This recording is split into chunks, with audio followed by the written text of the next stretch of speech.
ชมการแสดงเสิร์ฟสิงโตคำนับทรงเสยการประกาศสารตันนครปากเซ่นำแสดงโดยคณะสิงโตสังคมจีนปากเซ่แขวงจำปาสักรวม15 คนเป็นประธานติดตามรับชมกับการแสดงสุดนี้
แสดงเห็นนครปากเซ่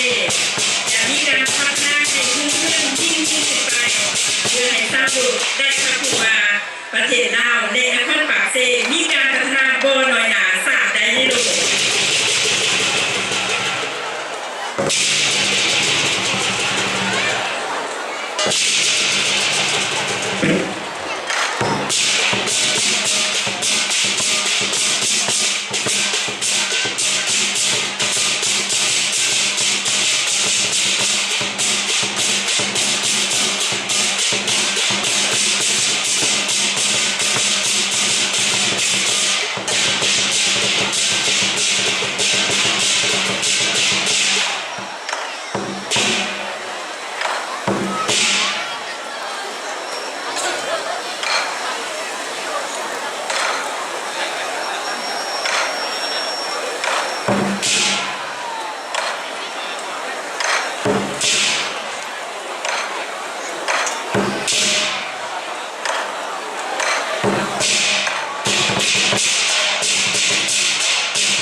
และมีความสุขความเจริญในชีวิตส่วนตัวและครอบครัว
ซึ่งนอกจากนี้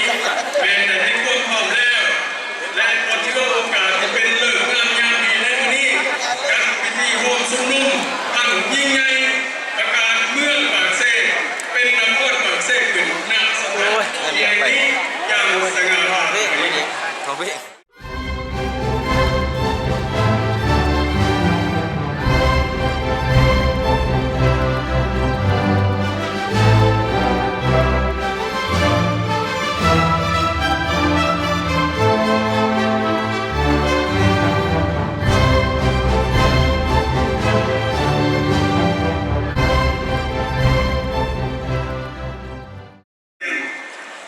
ผ่านปรีคุณทองดีวิชัยกรรมการศูนย์การพักเลขาคณะบริหารงานผักแขวงเจ้าแขวงจำปาสักประธานคณะสอบจัดงานนำถือหักแพง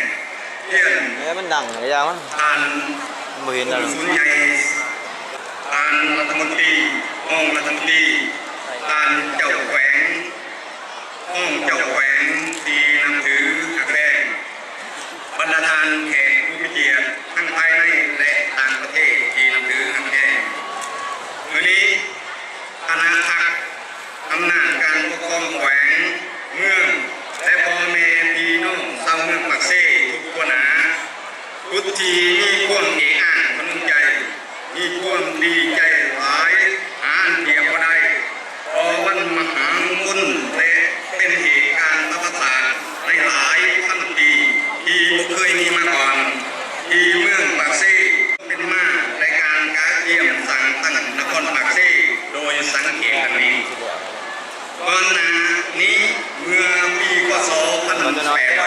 ตาก็ที่ว่า เมืองปากเซ่แห่งนี้เป็นหมู่บ้านน้อยๆเอิ้นกันมาบ้านปากเซ่รวมมี30 กว่าหลังคาเรือนอยู่กันกระจายแถบกลุ่มทาวหลวงกลุ่มโพนไส้และกลุ่มโพนบกโดยมีวัดหลวงปากเซ่เป็นบอนเต้าโค้งประชาชนบ้านปากเซ่ได้เอิ้นชื่อตามที่ว่าปากปียิงมีประชาชนหลั่งไหลเข้ามาตั้งอยู่ตึงนับมือนับหนาแน่นย้อนที่ตั้งหัวสมมีทั้งวัดว่าห้ามและก็ให้ใกล้กับแม่น้ำของจึงเฮ็ดให้การดำรงชีวิตทำมาหากินสะดวกสบายมีความปลอดภัยและมีการกว่าพันค้าขายนำกันเป็นเมืองปากเซ่โดยแมนพญาเมืองลุกเป็นผู้ปกครองแต่เอิ้นเมืองปากเซ่ต่อมาจนเท่าวันนี้ในเวลานั้นการไปมาหากันพบผู้หนึ่งอย่างมีเพียงหนทางน้อยๆทางคนยางแต่ขี่เรือพายตามสายน้ำไปมาหาสู่กันเท่านั้นจนมาฮอดปัจจุบันประมาณปีไปฮอดปากซองเฮ็ดจากลักแบกลงใต้ฮอดเลื่อนไหวทิศลับของทางทางชาติปี1973 1974เมืองสนาสมบูรณ์ตั้งทิศใต้เมียนฮอดหลัก10 ปีตั้งไปเมืองตะวันตกปกครองล่าการก่อสร้างกลุ่มทั้งหลายอยู่เมืองปากเซ่ตัวไอ้พวกเขาตรงนั้นเป็นการสร้างรั้วคำเซโดนปีหน้าวันหนึ่งโรงเรียนสร้างเล็กๆรักษาตั้งก็ยังเป็นปาโคที่ตึกหนาการหลังประเทศชาติของเฮาแต่ทำการปลดปล่อยอย่างสมบูรณ์ประชาธิปไตยประชาชนแต่ทำการสร้างตั้งขึ้นแต่งตั้งองค์การบริหารรัฐเจ็ดนาทีนำผ้าคุ้มครองบริหารปกปักรักษาและสั่งแห่งการตัวแปลงทำบาดแผลสงครามชีวิตการเป็นอยู่ของประชาชนชาวเมืองปากเซ่ยังคงก่ออ่อนน้อยนับแต่ปี1985 หา1994กองประชุมใหญ่ผู้แทนตัวองค์คณะพรรคเมืองปากเซ่ครั้งที่1ได้เปิดเกินดำเนินการเลือกตั้งคณะลบล้างหัวหน่วยบริหารรัฐขันกระแสงที่เป็นถอดระวางกลางบ้านทั้งคุ้มมีความสงบปลอดภัยที่การเป็นอยู่ทั้งด้านบรรทุและจิตใจของประชาชนได้รับการทั้งด้านเศรษฐกิจขยายตัวไว้และมันคงเป็นระยะปี1975 $5สหรัฐต่อคนระยะ 2000-2004 เศรษฐกิจขยายตัว 10.8 ส่วนย่องผลิตภัณฑ์ภายในเสียไปหัวคน$1,100ต่อคนปี 2010 $265ต่อคนต่อปีที่ในปัจจุบันสามารถลบล้างครอบครัวทุกอย่างในตัวเมืองได้เมืองปักเซ่เป็นเมืองเทศบาลของแขวงสุพรรณเป็นบอนตั้งสำนักงานองค์การรัฐธรรมเป็นเมืองบริการการค้าการ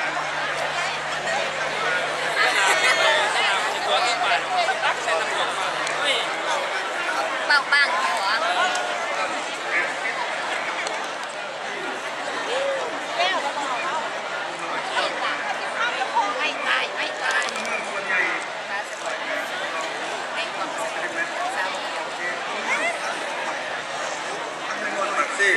ดำเนินไปถูกต้อง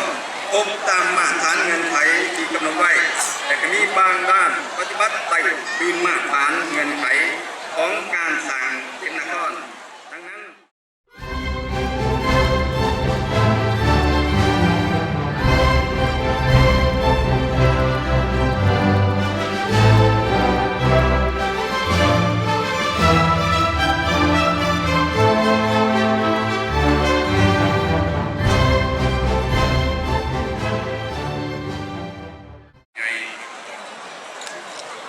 เรียนธนาคารระยะเองกรรมการกรมการเมืองศูนย์กลางครับนายกรัฐมนตรีแทบสปปลาวพร้อมภรรยาที่เคารพแทนนับถืออย่างสูงเรียนทานภรรยาเองคุณของทีวิสัยกรรมการศูนย์กลางครับเลขาคณะบริการงานทัพแผงเจ้าแผงเจ้าประทับที่นำมือที่ได้ถามหน้าให้รัฐบาลขึ้นฐานดำเนินของนายกรัฐมนตรีมาด้วยการสร้างตั้งนครปากเซ่ในครั้งนี้ ตัวน้อยนึงนะพี่ จนเป็นแผนที่ที่ได้รับการประกาศตั้งตั้งนครขออนุญาตผ่านสาธารณรัฐประชาธิปไตยประชาชนลาวท่านที่ผ่านเอกราชชาติปไตยเอกภาพพัฒนาสังคมนายกรัฐมนตรีเลขที่128นยนครหลวงเวียงจันทร์วันที่11 เมษายน 2018กำลังมาด้วยการสร้างตั้งนครปากเซ่ยิ่งตามกฎหมายมาด้วยรัฐบาลปรับปรุงเลขที่ลงวันที่8 พฤศจิกายน 2016ยิ่งตามกฎหมายว่าด้วยการปกครองท้องถิ่นระบบปรับปรุงเลขที่68ลงวันที่14 ธันวาคม 2015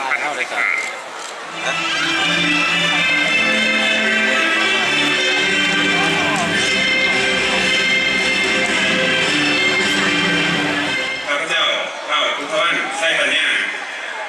ได้ข้าพเจ้าหน้าบุกอาจารย์แสนปานีชุดที่มีความภาคภูมิใจและเป็นเกียรติอย่างสูงตั้งหน้าให้พ่อแม่พี่น้องประชาชนท่านคนปัญญาชน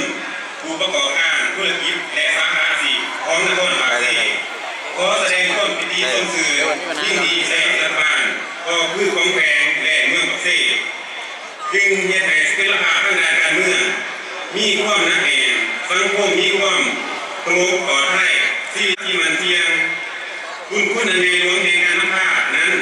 ว่าข้าพเจ้าจะจดจำบันทึกไว้ในส่วนเลือกของหัวใจและคุณภาษาชีวิตสังคมซ้ำนครปากเซ่แสนสว่างไกลกวางมือย่ามการขึ้นโอยยักแจงเมื่อป่าเซ่โบหูคำแนมโลโซป่าดาพ่วงสาพัฒนาเศรษฐกิจไปเก่าหนา